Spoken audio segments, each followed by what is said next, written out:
আমরা সকলেই রাতের বেলায় চোখের পানি ফেলি, আর দিনের বেলায় সারাক্ষণ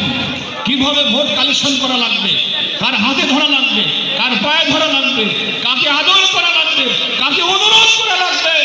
আর বাতিলের দাঁত ভাঙবার জবাব দেওয়া লাগবে, সেই ব্যাপারে আমাদেরকে ময়দানে সারাক্ষণ প্রস্তুত থাকতে হবে। এই সিদ্ধান্ত আমরা নিলে আমার বিশ্বাস সাথিয়ার এই ময়দানে এমন কোন শক্তি নাই ইসলামী ছাত্র শিবিরের